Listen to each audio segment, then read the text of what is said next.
Hey, what's up, everyone? Today, we're going to be talking about imposter syndrome. That's right. When you are getting out there and creating content for the first time and hearing your voice be recorded and looking at a camera and seeing yourself on video, there is an opportunity for you to start to have those feelings of imposter syndrome. Those feelings that say, maybe you aren't the right person to be teaching this subject or to be talking about these topics or to be hosting this show. And I'll tell you from personal experience, it's totally normal.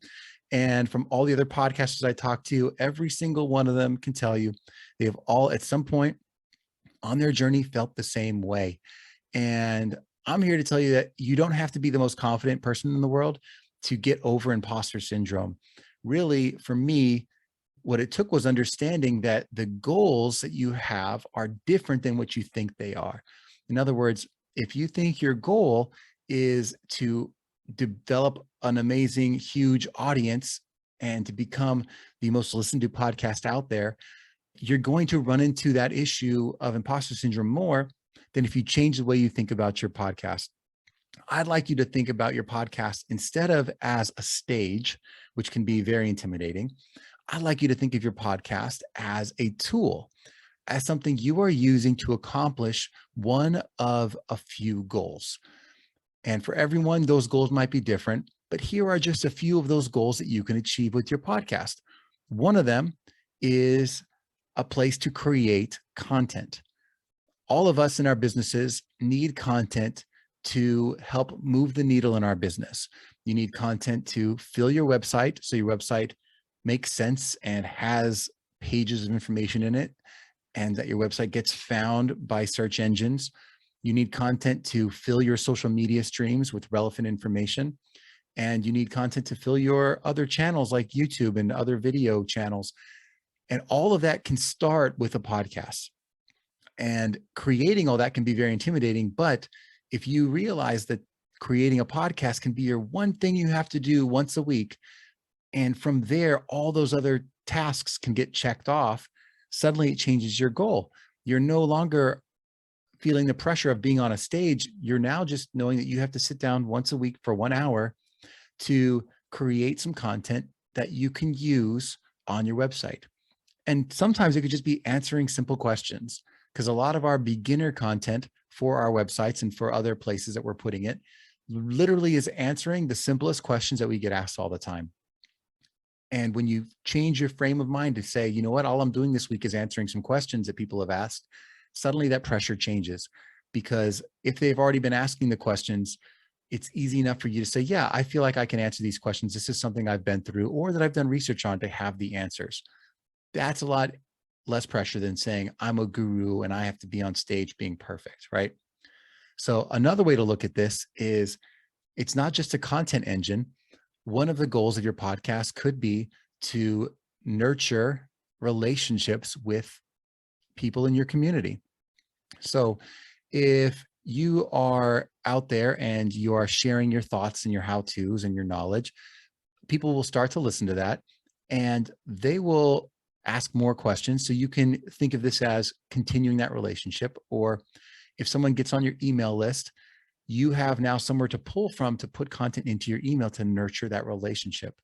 Or you can give them little pieces of who you are. You're not only sharing your perspective, you can also share some behind the scenes of where you are in your journey, and that keeping it real, that authentic storytelling of what's really happening in your business world and your learning journey is going to create an authentic relationship with people who are experiencing the same thing that are maybe just behind you on that journey.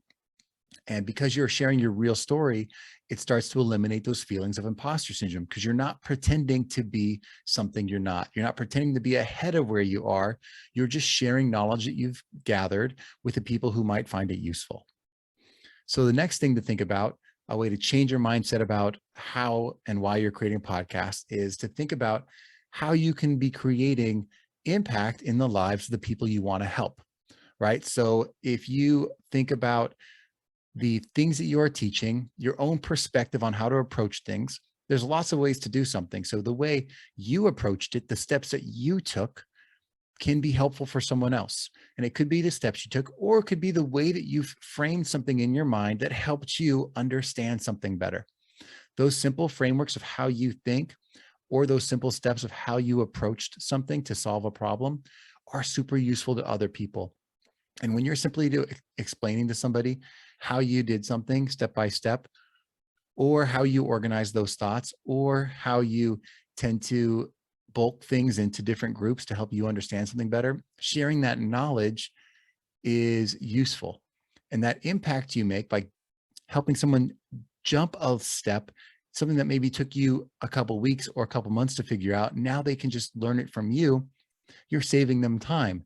And if you just think of it as you're saving someone time instead of having to learning on their own, instead of having to learn it on their own, they can learn it from you.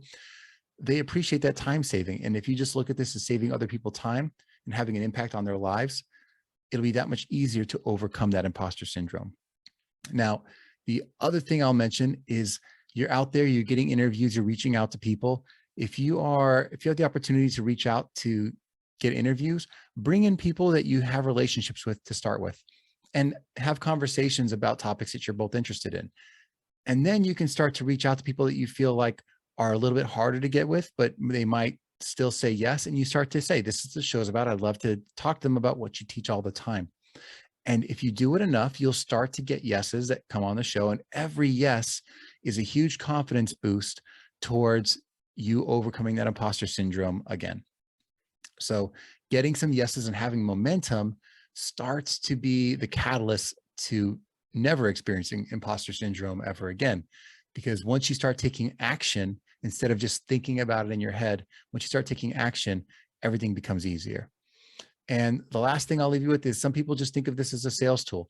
You don't even have to have an audience. You literally just have to be interviewing the people that you think might be potential clients.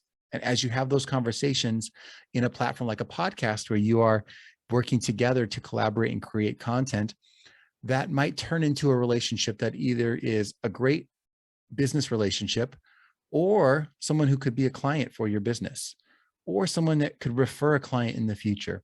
So just think of it as advanced networking that can eventually lead to sales. And guess what? Networking is a lot easier when you have something like a podcast as a safe space for you guys to have conversations instead of running around in the hallway somewhere and trying to introduce yourself to strangers. You now have a reason to bring people into your world to have a conversation.